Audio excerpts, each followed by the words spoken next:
It was a sunny morning in Adelaide, South Australia, on December 1, 1948, when a mysterious discovery would set in motion one of the most perplexing true crime stories in history. On Somerton Beach, just past a seawall, the body of a well-dressed man was found propped against the rocks. He was positioned as though he had simply decided to rest, but there was no sign of struggle, no blood, and no visible cause of death. His peaceful appearance stood in stark contrast to the deadly enigma surrounding him. What was more unsettling than his sudden and unexplained death was the total lack of identification.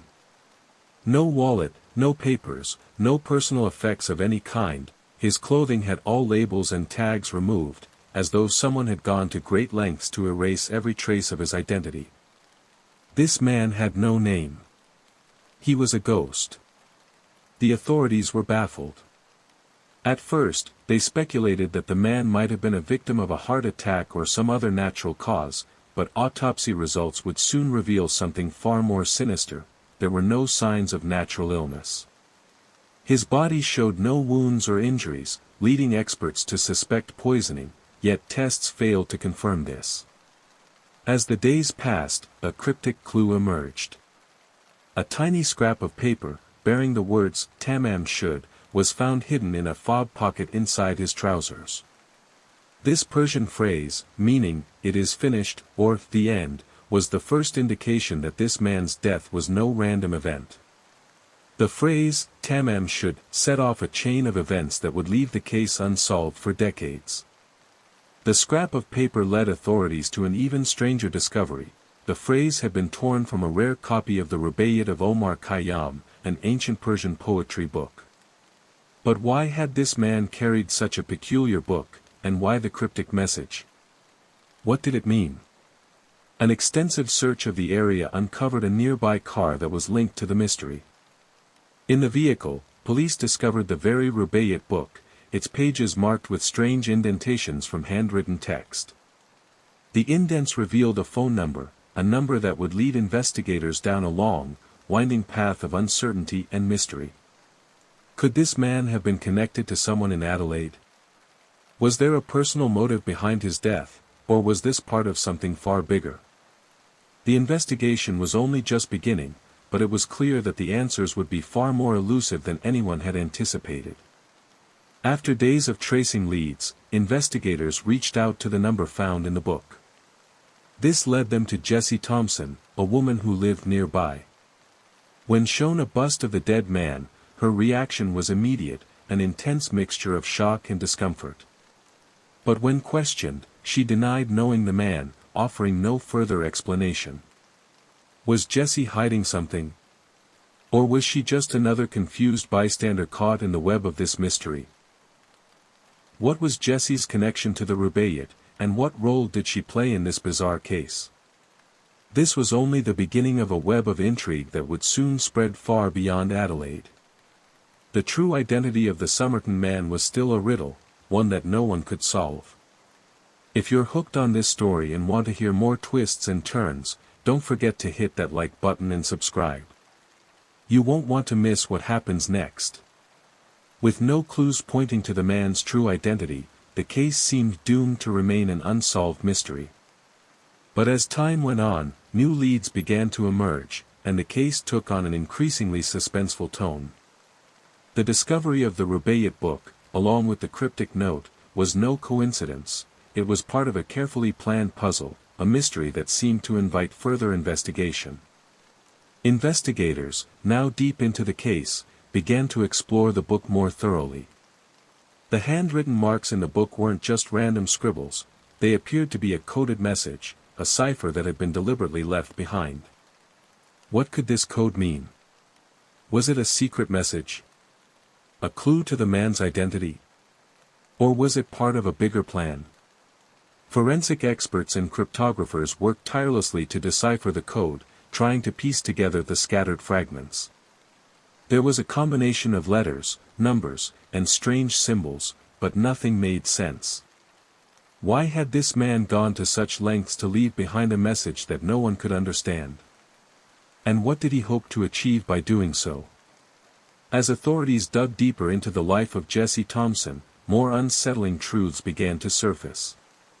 Jessie was connected to a network of people with mysterious backgrounds. She had a history with Carl Webb, a man who had lived in Melbourne.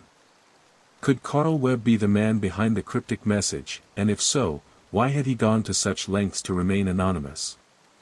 Webb's name began to surface more and more frequently as investigators uncovered his background. He was an electrical engineer, someone with technical knowledge. Had he worked on something secretive or classified? Was he involved in espionage, given the Cold War tensions of the time? Could he have been a spy, and if so, what was he doing on Somerton Beach in the hours before his death? Jessie, who had initially denied knowing the Somerton Man, was now under closer scrutiny. Why had she kept the Rubaiyat book, and what connection did she have to the man found on the beach? The more she was questioned, the more contradictions appeared in her story. What do you think happened next? Drop your theories in the comments below. We want to know how you think this story will unfold. The theories were piling up: espionage, secret missions, hidden identities, and yet, no one could definitively say who the Somerton Man was or how he had died. Then, in 2022, a DNA breakthrough occurred. The analysis of a death mask from the Somerton Man, along with hair samples, led researchers to a shocking possibility: could the man finally be identified? New research led to the identification of the man as Carl Webb, an electrical engineer from Melbourne. But this identification opened up a new can of worms. If Carl Webb was the Somerton Man, why was he carrying the Rubaiyat? And how did his mysterious death tie into the theories of espionage and cryptography? Was the case truly solved, or was the mystery still far from over? As the world focused on the groundbreaking DNA identification of the Somerton Man, a key question remained unanswered: how had he died, and why was his death linked to espionage? Carl Webb was, according to DNA analysis, the most likely candidate for the identity of the Somerton Man, but was that all there was to the mystery? Experts in cryptography and espionage began re-examining the evidence, focusing on the coded message in the Rubaiyat. Even though Webb's identity seemed to be solved, the cryptic message, still unsolved, lingered. Could this be part of a covert operation gone awry? Was Webb an unwitting participant in something much larger than he realized? Further investigation into Webb's background uncovered links to espionage, though not definitive proof. His role, if any, in spying remained ambiguous. There were suspicions that Webb had been working for a foreign government, or perhaps, he had simply stumbled into the world of covert operations by accident. Meanwhile, Jessie's story continued to unravel. She had remained silent for years, but new interviews revealed shocking inconsistencies in her accounts of the events. Had she been part of a larger cover-up? And what was her role in the mystery of the Somerton Man? Just when it seemed like the case might be solved, another twist emerged. A new theory surfaced, linking the Tamám Shud message to a series of espionage-related deaths across Australia during the late 1940s. Was Carl Webb just one of many victims in a covert operation? Theories of international espionage began to take shape, but still, the mystery of the Somerton Man's death remained unsolved. Who had killed him, and why was he left to die on the beach? Was his death the result of a failed operation, or was there another, darker explanation? As investigators revisited the evidence, they realized that the final twist in the mystery was just beginning to emerge.